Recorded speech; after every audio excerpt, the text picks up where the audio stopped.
নমস্কার, vision plus নিউজে আপনাদের সকলকে স্বাগত। এই মুহূর্তে আমরা উপস্থিত হয়েছি ক্রিকেট দুনিয়ায় আলোকিত হওয়ার পরে ফুটবল দুনিয়ার আলোকিত খবর নিয়ে। ক্রিকেট দুনিয়া আলোকিত হয়েছে মহিলা ক্রিকেট টিম, যেমন তারপরেও ফুটবলও পিছিয়ে থাকতে রাজি নয় মহিলারা। এই মুহূর্তে আমরা দাঁড়িয়ে আছি কলকাতা কর্পোরেশন 115 নম্বর ওয়ার্ডে কলকাতা কর্পোরেশনের মাঠে, এবং এইখানেই ফুটবলের কিন্তু প্রতিযোগিতার জন্য তৈরি হচ্ছেন মেয়েরা।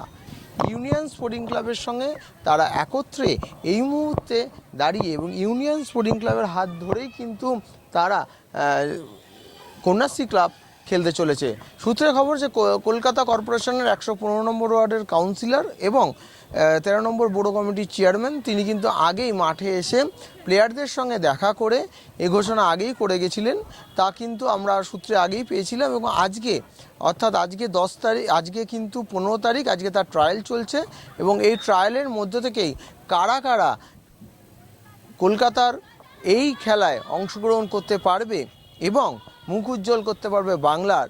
আমরা কি আবার ক্রিকেটের মতন ফিরে পাবো ফুটবল দুনিয়ার আলোকিত মুহূর্ত? পুরো সম্পূর্ণ ঘটনাটা আপনাদের সামনে তুলে ধরবে ভিশন প্লাস নিউজের তরফ থেকে দিশা মুকুটি। ফুটবল নামটা শুনলেই পুরুষদের মন একেবারে উচ্ছ্বসিত হয়ে ওঠে। এই ফুটবল খেলা প্রসঙ্গ উঠলেই অনেকে মনে করেন এটা একেবারে পুরুষতান্ত্রিক খেলা, কিন্তু এই ভাবনা পাল্টাবার সময় চলে এসছে। কিছুদিন আগেই ভারতীয় মহিলা ক্রিকেটের টিম আমাদের দেশকে উপহার দিয়েছিল বিশ্বকাপ, কিন্তু এই বিশ্বকাপের পর এই ভাবনা নিয়ে আরেকবার কিছুটা এগিয়ে ভাবার পরিকল্পনা করেছে শেফালি বসু স্বপ্ন শুরু ফুটবল একাডেমি। এই ক্লাবের পক্ষ থেকে ইউনিয়ন স্পোর্টিং যে ক্লাব, সেই ক্লাবের মেয়েদের নিয়ে একটি ফুটবল ট্রায়ালের শুরু হয়েছে, এবং এই ট্রায়ালটি দেওয়া হচ্ছে কন্যাশ্রী কাপে খেলার জন্য। এই কন্যাশ্রী কাপ কিছুদিনের মধ্যেই হবে, এবং তার আগে মহিলাদের নিয়ে যে ট্রায়াল প্রক্রিয়া তা শুরু হয়ে গেছে। এই মুহূর্তে আমি দাঁড়িয়ে রয়েছি কলকাতা কর্পোরেশনের 115 নম্বর ওয়ার্ডের, আর সেখানেই কিন্তু এই ফুটবল প্রতিযোগিতা শুরু হয়ে গেছে সকাল 10টা থেকে, এবং একে একে বিভিন্ন বয়সী মহিলারা তারা কিন্তু আসছেন তাদের বার্থ সার্টিফিকেট, আধার কার্ড এবং এক কপি ছবি নিয়ে তারা আসছেন, এবং এখান থেকে যারা যারা সিলেক্টেড হবে তারা কিন্তু খেলার সুযোগ পাবে মূল খেলায়, এবং সে মূল খেলা অর্থাৎ কন্যাশ্রী যে কাপ, সেই খেলায় সুযোগ পাবেন, এবং তার পরবর্তীতেই কিন্তু তারপরে যে ফাইনালিস্টরা হবেন তারা চলে যাবেন একেবারে ফাইনালে। আমার নাম বর্ষা বারুই। কতদিন ধরে খেলছো ফুটবল? 2 থেকে 3 বছর। এর আগে কোনো অ্যাচিভমেন্ট এসছে? না, আমি এইদিকে নতুন। বাড়ি থেকে কখনো বাধা আসেনি যে মেয়ে হয়ে ফুটবল খেলছে? না, বাড়ির লোক সবাই সাপোর্ট করে প্রথম থেকেই, নাকি প্রথমে তোমাকে একটু পুশ করতে হয়েছে? না না, কোনো পুশ করতে হয়নি, বাড়ির লোক প্রথম থেকেই সাপোর্ট করে। এসছে আজকে বাড়ির লোক? না, আজকে আসেনি, এখানে দিদিদের সাথে এসেছি। ফুটবল নিয়ে কি ইচ্ছে ভবিষ্যতে? ফুটবল নিয়ে একটা বড় প্লেয়ার হব, এটাই ইচ্ছা। আমরা কি কোনো বিশ্বকাপের মতো মহিলা ক্রিকেটাররা যেমন দিয়েছে এবার পাবো আমরা? কন্যাশ্রী কাপ কি আমরা পাবো? হ্যাঁ, পেতেই পারি, আশা তো আছে পাবো। জোর দিয়ে বলতে হবে, আশা তো আছে পাবো। কতদিন ধরে ফুটবল খেলছো? 12-13 বছর।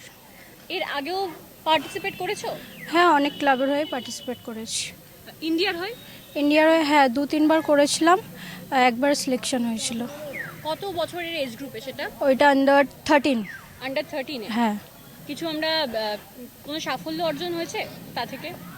হ্যাঁ, তখন ইন্ডিয়া মানে চ্যাম্পিয়ন হয়েছিল আন্ডার 13-এর। আচ্ছা, বাড়ি থেকে কখনো কোনো অসুবিধা হয়নি যে না মহিলা না হয়ে ফুটবল খেলবে? না না, বাড়ির থেকে সবসময় সাপোর্ট করে, বাড়ির আশেপাশে থেকেও সাপোর্ট করে। প্রথম থেকেই ছিল এই সাপোর্টটা? হ্যাঁ, প্রথম থেকেই সাপোর্ট করতো। কি নাম তোমার? ক্রিস্টি রাও। কতদিন ধরে খেলছো ফুটবল? 1.5 বছর ধরে। 1.5 বছর ধরে। আগে কোনো খেলায় পার্টিসিপেট করেছো না এটা প্রথম? না, এটা প্রথম। এটা প্রথম। আর একদম নিউ কামার তো তুমি? হ্যাঁ হ্যাঁ। আর এই যে ফুটবল খেলা, এটা নিয়ে কি আশা আছে ভবিষ্যতে? একটা বড় প্লেয়ার হব, ইন্ডিয়ার জন্য খেলার একদম ইচ্ছা আছে আমার। ইন্ডিয়ার জন্য খেলা? আমরা কি কন্যাশ্রী কাপটা পাবো? যদি নিজে বেস্ট দিই, ট্রাই করতে পারি, পেতেই পারি। এই ক্লাবের যারা পৃষ্ঠপোষক, যারা এই উদ্যোগকে আরও এক ধাপ এগিয়ে নিয়ে যেতে সাহায্য করেছে, তাদের কি অবদান তা জেনে নেওয়ার চেষ্টা করব সদস্যের কাছ থেকে। দেখুন, আমি যে এই এত কিছু করতে পারছি তার সবচেয়ে বড় কারণ হচ্ছে আমাদের এখানকার বড় চেয়ারম্যান 13 নম্বর বড় এবং কাউন্সিলর শ্রীমতী রত্না শিব মহাশয়। উনি আমাদের একাডেমির চিফ অ্যাডভাইজার এবং উনি সবসময় চান খেলাধুলার 115 ওয়ার্ডে খেলাধুলার প্রসারটা যেন এখান থেকে কলকাতা ময়দান অবধি যেতে পারে এবং তার জন্য উনি সব রকমভাবে আমাদের সাহায্য করেন। আজকে উনি উপস্থিত থাকতে পারেননি এসআইআরের কাজের জন্য, বাট উনি চান যাতে আমরা আরও দূর এগিয়ে যেতে পারি, তার জন্য ওনার যতটা সহযোগিতা উনি করবেন, উনি কথা দিয়েছেন। এই মুহূর্তে আমাদের সঙ্গে রয়েছে শেফালি বসু স্বপ্ন শুরু ফুটবল একাডেমির কর্তৃপক্ষের একজন সদস্য, তার থেকে জেনে নেওয়ার চেষ্টা করব আজকের এই উদ্যোগ সম্পর্কে।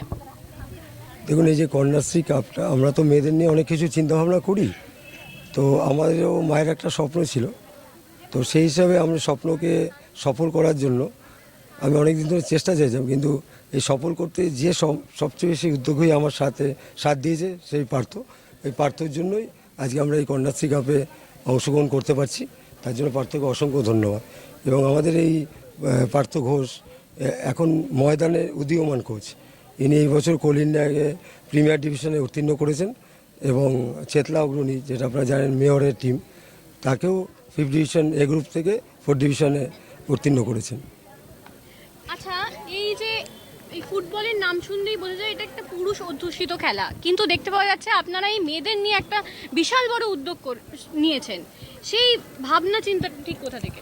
দেখুন, অ্যাকচুয়ালি শুধু আমরা নয়, এটা পুরুষ অধ্যুষিত খেলা অবশ্যই, কিন্তু এটা ফিফা প্রথম থেকেই তৈরি করার চেষ্টা করেছে যাতে মহিলারাও মাঠে অংশগ্রহণ করে। কেন মহিলাদের আমরা বলি ইন্সপিরেশনের পাওয়ার, মহিলারা সবসময় শক্তির প্রধান, কেন আমরা শক্তিরূপে সবই দেখি।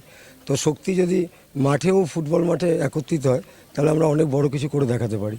তার জন্য আমরা চেষ্টা করেছি যাতে এই কন্যাশ্রী মমতা ব্যানার্জির অনুপ্রেরণা যে কন্যাশ্রী কাপ হচ্ছে তাতে আমাদের টিমকে অংশগ্রহণ করতে। স্টুডেন্টদের বাড়ির লোকেদের থেকে কোনো সময় বাধা পেতে হয়নি? না, যারা এখানে পার্টিসিপেট করছে তাদের বাড়ি ঘর থেকেও মানে সুন্দরভাবে এদেরকে সহযোগিতা করছে যাতে তারা মাঠে যাক। কেন এখনকার দিনে যা পরিস্থিতি, তাতে একটা বাচ্চাকে পরিণত হতে গেলে তাকে পরিবেশ পরিস্থিতির সাথে মানাতে হয়।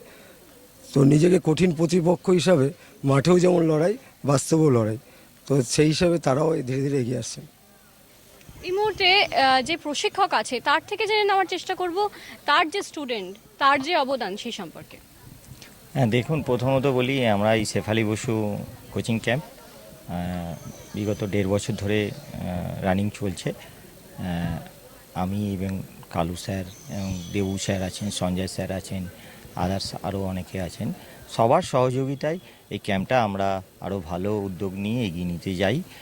তার সঙ্গে আমরা পার্টিসিপেট করছি কন্যাশ্রী কাপের মতন একটা লিগ, যাতে মেয়েরা ফার্স্ট টাইম আমরা এই ক্যাম্প অর্গানাইজ করছে কন্যাশ্রী কাপ। তা আমরা চেষ্টা করছি যে মেয়েদেরকে আরও ভালো উদ্যোগ নিয়ে যাতে মেয়েরা আরও সুযোগ পায় বেঙ্গলে, ইন্ডিয়ায় খেলায়। এইভাবে আমরা এগিয়ে যেতে চাই। এই ক্যাম্পটাকে আমরা আরও এগিয়ে নিয়ে যেতে যাই একটাই কারণে, এটা আমাদের শেফালি বসু স্বপ্নসু, তার একটা স্বপ্ন আছে যে ছেলে এবং মেয়ে উভয় আমরা যে এক সেইভাবে আমরা লড়াই কাঁধে কাঁধ মেলে আমরা এগিয়ে নিতে চাই একটাই কারণে। যেমনটা শুনতে পেলেন, নারীদের আরও এক ধাপ এগিয়ে নেওয়ার চেষ্টা করা হচ্ছে কিন্তু এই ক্লাবের পক্ষ থেকে। আরও চাইছে যাতে কোনোভাবে মহিলা এবং পুরুষ এই বিভেদটার যে সূক্ষ্ম লাইন এখনও পর্যন্ত এই 21 শতকে বর্তমান, সেই যে লাইন সেটা যাতে মুছে যায়। ক্যামেরায় রাজ বর্মনের সাথে দিশা মুকুটির রিপোর্ট, ভিশন প্লাস নিউজ, কলকাতা।